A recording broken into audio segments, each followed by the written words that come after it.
नमस्कार. जीवन संजीवनी हेल्थ या ऑफिशियल चॅनलमध्ये सर्वांचं स्वागत आहे. हे जे झाड दिसतंय हे आहे सोन्याचं झाड. आता सोन्याचं झाड म्हणजे काय, तर आपण दसऱ्याला ही जी पानं देतो त्याला सोनं म्हणतो आणि खरोखरच ही सोन्या इतकीच आयुर्वेदिक चमत्कारिक वनस्पती आहे, म्हणूनच कदाचित त्याला सोनं म्हटलेलं असावं. ही जी वनस्पती आहे ती आहे आपटा ही वनस्पती, ज्याला हिंदीमध्ये कंचनार आणि संस्कृतमध्ये याला अस्मांतक असं म्हटलं जातं. अस्म म्हणजे खडक आणि अंतक म्हणजे त्याचा नाश करणारं, खडकाचा नाश करणारं ही वनस्पती आहे. ही आयुर्वेदिकदृष्ट्या इतकी चमत्कारिक वनस्पती आहे आणि म्हणूनच कदाचित याला सोन्याचं झाड असं म्हटलेलं असावं. या वनस्पतीच्या नुसत्या स्पर्शानं शरीरामधले अनेक आजार हे सहजरित्या बरे होतात आणि म्हणूनच याच वनस्पतीची पानं ही आपण दसऱ्याला एकमेकाला देत असतो. भारतामध्ये इतक्या प्रकारच्या वनस्पती आहेत, परंतु याच वनस्पतीची पानं आपण का देतो, तर त्याला तेच महत्त्वाचं कारण आहे. याच्या पौराणिक कथा अशा आहेत की पांडवांनी या झाडावर आपले शस्त्र ठेवले ते वनवासाला जाताना आणि म्हणून त्याची पूजा करतो. या ज्या पौराणिक कथा आहेत त्या काही असू द्या, परंतु याला शास्त्रीय कारण आहे. वैद्यकीय शास्त्रामध्ये याला महत्त्वाचं कारण आहे, कारण या वनस्पतीच्या नुसत्या स्पर्शानं शरीरामधले अनेक आजार हे सहजरित्या निघून जातात.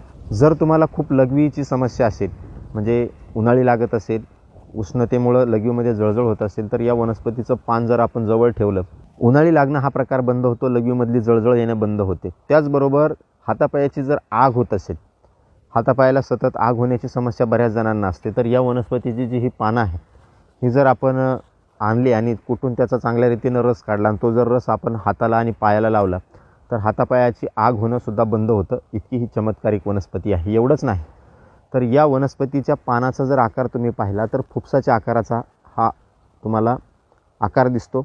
आपलं फुफ्फुस ज्या प्रकारचं असतं त्याच प्रकारचा याचा पानाचा आकार आहे. फुफ्फुसामध्ये जर सतत कफ होत असेल तर कफ आणि पित्त ही समस्या घालवणारी ही वनस्पती आहे. या वनस्पतीची पानं सावलीमध्ये सुकवून 2 दिवसामध्ये पानं सावलीमध्ये सहजरित्या सुकतात आणि त्यामुळे जर तुम्हाला कोणी हे सोनं दिलेलं असेल तर ही पानं फेकून देऊ नका, तर त्याला सावलीमध्ये सुकवा, त्याची पावडर बनवा आणि अर्धा चमचा पावडर 1 ग्लास पाण्यामध्ये संध्याकाळी रात्री भिजत घालायचे आणि सकाळी ते गाळून घ्यायचं आहे. पाणी उकळायचं वगैरे नाही आणि ते पाणी तसंच प्यायचं आहे. तुम्हाला कफचा त्रास असेल तर तो पूर्णपणे निघून जातो, पित्ताचा त्रास निघून जातो, उष्णतेचा त्रास असेल तर तो पूर्णपणे निघून जातो आणि सर्वात महत्त्वाचं म्हणजे या वनस्पतीचा जो वापर आहे तो आहे मूतखडा पाडण्यासाठी. मूतखडा तुम्हाला कुठलाही असेल, मग किडनीमध्ये स्टोन असेल, ब्लॅडर स्टोन असेल, तो पाडण्यासाठी या वनस्पतीचा अत्यंत महत्त्वाचा वापर होतो. कारण या वनस्पतीचं नावच अस्मांतक असं आहे. अस्म म्हणजे खडक आणि त्याचा नाश करणारं. शरीरामध्ये कसल्याही प्रकारचा तुमच्या स्टोन झालेला असेल, खडा झालेला असेल तर तो नष्ट करणारी ही वनस्पती आहे. सांगितलेल्या पद्धतीनंच वापर करायचा. याची जी पानं आहेत ती सावलीमध्ये सुकवायचे, त्याची पावडर बनवायचे. अर्धा चमचा पावडर 1 ग्लास पाण्यामध्ये रात्री भिजत घालायचे. सकाळी उठल्यावर ते पाणी आपल्याला गाळून घ्यायचं आहे आणि ते पाणी सकाळी उपाशीपोटी आपल्याला प्यायचं आहे. कसल्याही प्रकारचा तुमच्या शरीरामध्ये मुतखडा झालेला असेल तर तो पूर्णपणे पडून जातो. इतकी ही चमत्कारिक वनस्पती आहे. म्हणून ही वनस्पती सोन्यापेक्षाही सरस अशा प्रकारची वनस्पती आहे आणि म्हणून याला सोन्याचं झाड असं म्हटलेलं आहे.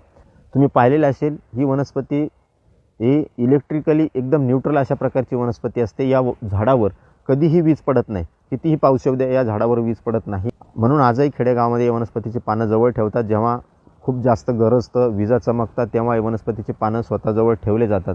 त्याला ते महत्त्वाचं कारण आहे. म्हणून या वनस्पतीची पानं तुम्हाला दिल्यानंतर ही फेकून न देता या पद्धतीने या वनस्पतीचा वापर करा. खरोखर हे आयुर्वेदामधलं सोनं आहे, तर याचा अवश्य वापर करा. आणि अशाच नवीन उपयुक्त आयुर्वेदिक माहितीसाठी जीवन संजीवनी हेल्थ या ऑफिशियल चॅनलला लाईक आणि सबस्क्राईब करा. नोटिफिकेशनसाठी बेल आयकॉनवर क्लिक करा. धन्यवाद.